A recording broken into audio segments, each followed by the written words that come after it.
If you don't know how to go about programming your back day workout, your pull workout, then you should probably watch the rest of this video.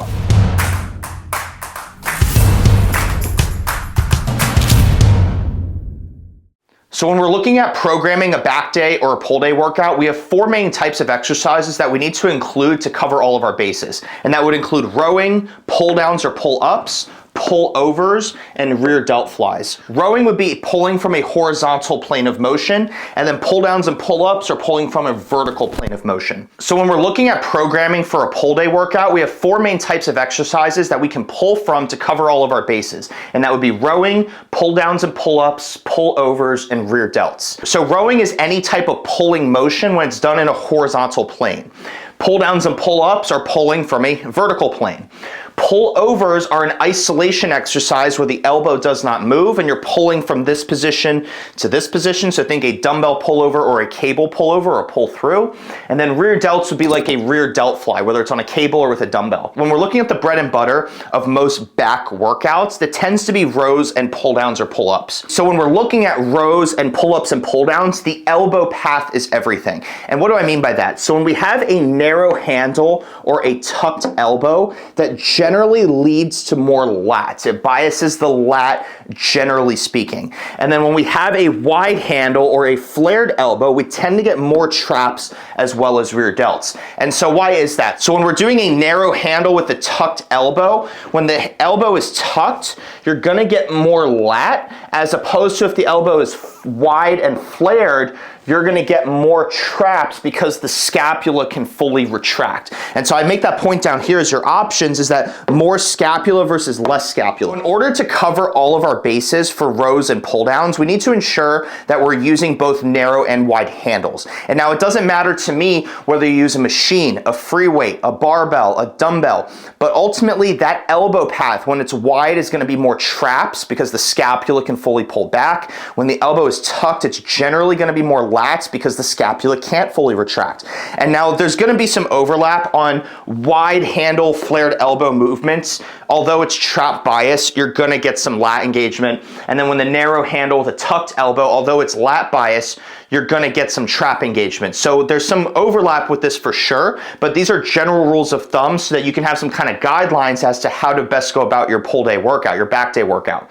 We also have the pullover, and the pullover is a motion where, for example, if you're laying on your back doing a dumbbell pullover, you're reaching over and then pull the dumbbell over to get lats, pecs, and serratus. And then we also do cable pullovers where the cable is anchored at the top and you're pulling all the way through to isolate the lat at the shoulder, whereas with pull downs and rows, you're pulling through the elbow. So again, the pull over does not include the elbow the way that the rows and pull downs do, which make the pullover a different type of exercise to target different types of tissue, different lines of tissue, so that it's not redundant.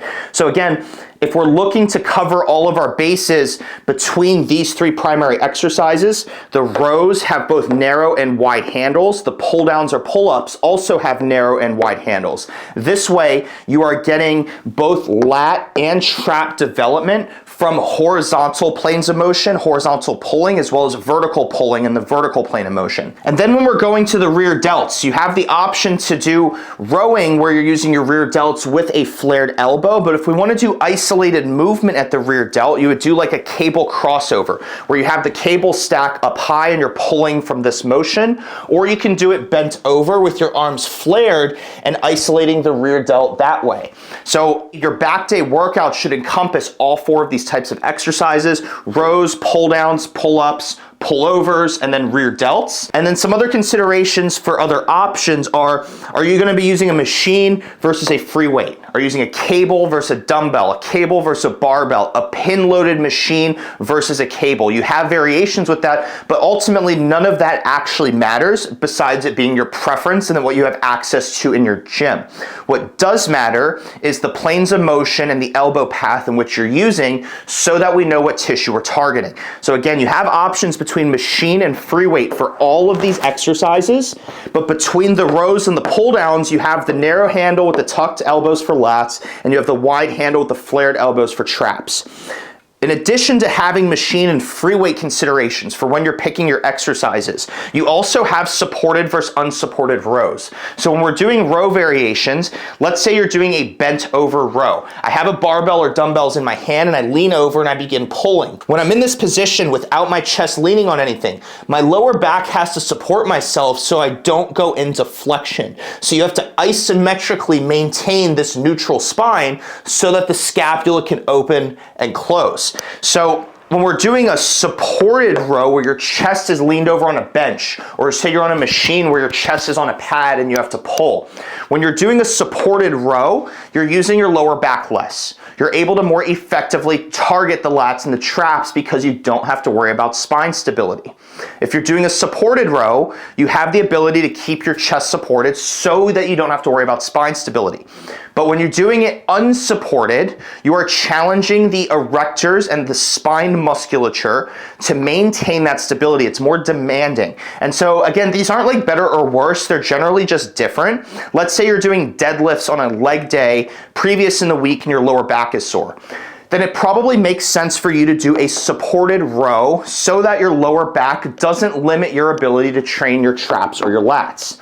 But let's say your lower back isn't sore. Let's say your pull workout's the start of your week, or let's say your lower spine is really strong and you can maintain that unsupported position, that neutral spine in an isometric fashion. Then doing an unsupported row is going to give you more bang for your buck because you're challenging the spine, you're challenging the stabilizers of the traps and the lats, and it's all around just a more demanding movement. So generally you're going to get more bang for your buck. And then some other considerations for a pull day workout outside of the 4 main movements are bicep training. And so most people finish their pull workout with arms, right? They're doing bicep curls at the end of their pull day.